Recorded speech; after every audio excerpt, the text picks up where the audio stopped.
Assalamualaikum warahmatullahi wabarakatuh. Perkenalkan, nama saya Najwa Wibowo dari kelas 11 4 ingin membahas tentang amandemen UUD 1945. Ya, di sini ada amandemen UUD 1945, yaitu reformasi politik. Latar belakang utama amandemen keempat adalah proses reformasi politik yang dimulai pada tahun 1998. Reformasi ini dipicu oleh tekanan rakyat untuk mengakhiri pemerintahan otoriter Orde Baru yang dipimpin oleh Soeharto selama bertahun-tahun. Reformasi politik tersebut menghasilkan perubahan signifikan dalam pemerintahan masyarakat Indonesia. Yang kedua adalah tuntutan demokrasi. Reformasi politik mendorong tuntutan lebih lanjut untuk memperkuat prinsip-prinsip demokrasi. Salah satu aspek penting dalam demokrasi adalah penyelenggaraan pemilihan umum yang lebih demokratis dan transparan. Oleh karena itu, pemilihan presiden dan wakil presiden secara langsung dipilih oleh rakyat menjadi salah satu tuntutan utama. Nah, selanjutnya, apa yang dimaksud dengan UUD 1945? Jadi yang dimaksud dengan UUD 1945 adalah merupakan hukum dari seluruh dasar yang menjadi seluruh sumber dasar peraturan perundang-undangan di Indonesia. Nah, setelah itu, siapa sih yang membuat dan mengatur amandemen UUD 1945? Jadi, yang mengatur dan membuat amandemen adalah DPR, Mahkamah Konstitusi, dan pemerintah. Lalu, pasal apa saja sih yang diubah?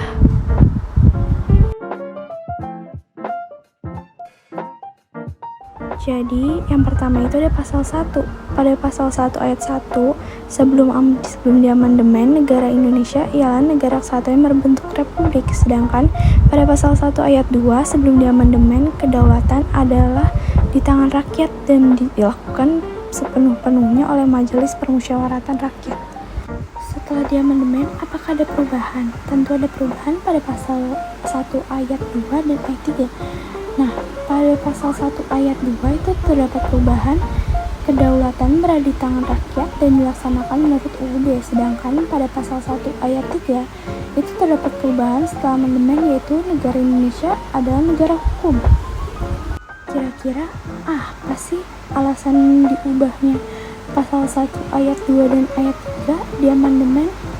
Nah, pada ayat 2 itu untuk mengoptimalkan dan meneguhkan paham kedaulatan rakyat yang dianut negara Indonesia, karena pelaksanaan kedaulatan rakyat tidak lagi dijalankan sepenuhnya oleh lembaga negara yaitu MPR, tetapi oleh lembaga negara yaitu dalam UUD MPR, tetapi oleh lembaga negara yang ditentukan dalam UUD NRI 1945.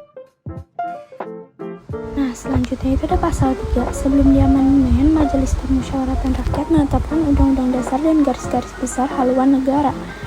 Sedangkan setelah diamandemen, itu yang pertama ada perubahan, yaitu MPR berwenang mengubah dan menetapkan UUD. Yang kedua, MPR melantik presiden dan wakil presiden. Dan yang terakhir, ketiga, itu ada MPR hanya dapat memberhentikan presiden dan wakil presiden dalam masa jabatan menurut UUD. Nah, selanjutnya udah pasti ada alasan perubahannya dong. Nah, ketentuan itu dirumuskan untuk melakukan penataan sistem ulang ketatanegaraan kita agar dapat diwujudkan secara optimal sistem ketatanegaraan negara Indonesia yang menganut sistem saling mengawasi dan saling mengimbangi antar lembaga negara dalam kedudukan setara. Dalam hal ini antara MPR dan lembaga lainnya seperti presiden dan DPR. Selanjutnya yang terakhir di amandemen itu ada pasal 7.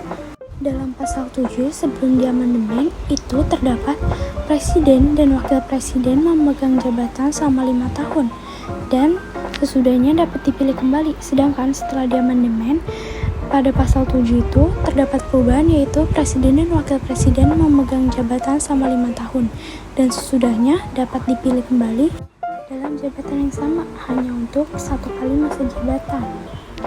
Dan yang terakhir itu ada alasan perubahan. Dalam pasal 7 memiliki alasan perubahan, yaitu perubahan dilatar belakangi oleh praktik ketatanegaraan kita selama berpuluh-puluh tahun tidak pernah mengalami pergantian presiden. Terjadinya hal tersebut disebabkan oleh rumusan pasal 7 UUD NRI 1945 yang sebelum diubah menyatakan bahwa presiden dapat menjabat berkali-kali.